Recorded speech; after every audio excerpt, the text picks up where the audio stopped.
This muddy track takes us from the heart of Spain to a site usually associated with developing countries. Susana Camacho knows her way around Cañada Real. She's a social worker for a local NGO. This used to be a cattle herding trail. Now it's a 16-kilometer-long shantytown. Tens of thousands of people live here. The first were farm workers from Andalusia and Extremadura who started coming in the 1950s. Back then it was permitted because no one was using the cattle trail anymore. Cañada Real is just a 20-minute drive from downtown Madrid. Its inhabitants today include immigrants from North Africa and elsewhere, as well as Roma.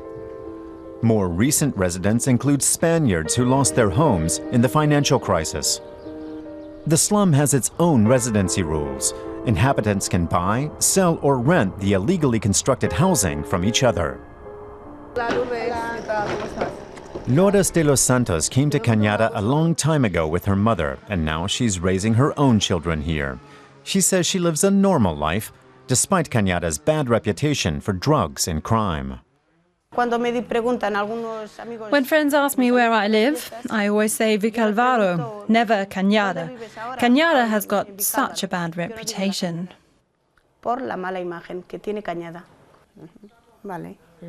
Lourdes receives welfare payments, but she and her children need to go out collecting recyclable cardboard to get by. There's no way they could afford to rent an apartment at Madrid prices. We heard that there are these huts, these houses here, and that it's easy to find somewhere to live.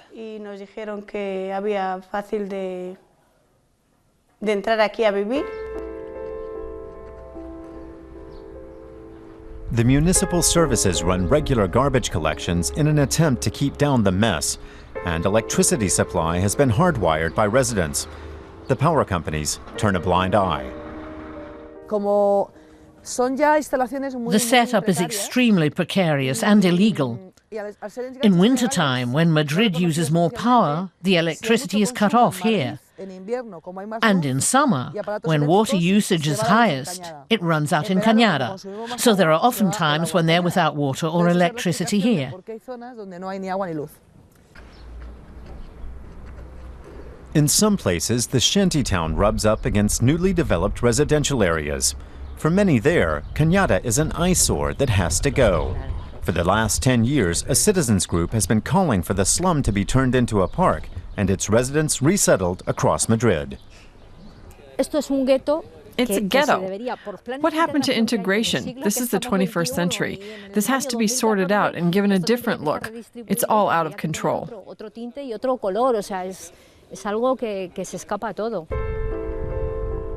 So far, every attempt to flatten the slum has failed.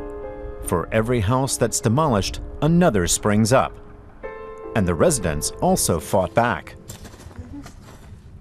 Lourdes recalls serious clashes with the police. So far, nobody has challenged her right to a home, though. She says she doesn't know how she would cope if they did. I'm afraid they'll demolish my house without offering me a solution. We need somewhere to go. After all, we're people too. We won't allow them to turn us out onto the street. We are registered citizens. Our children go to school here. We have rights. Local authorities have come to accept the impossibility of completely removing the settlement. Here in Rivas, they want to build proper roads through Cañada and turn it into a regular district. But even that will require the resettlement of most of the slum's inhabitants. The city needs more mixing.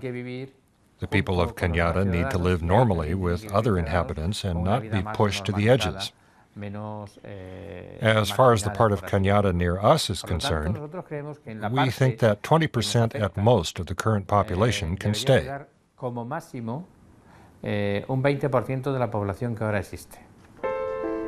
Ironically, there is plenty of empty accommodation in Madrid.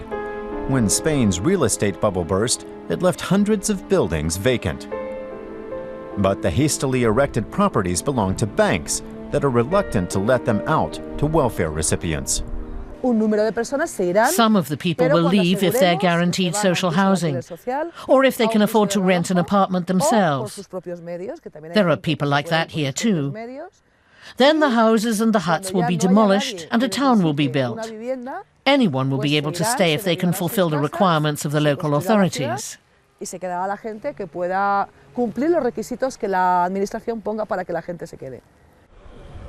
Lourdes says such prospects give her hope, even if she's lived in Cañada most of her life. I wouldn't mind leaving, but it would be a different life. Maybe we wouldn't feel as at home as we do here. For Lourdes, Cañada is far more than its image of drug dealers and criminals. And she wants people to see the shantytown for what it really is, a symptom of Spain's failure to provide affordable housing for its citizens.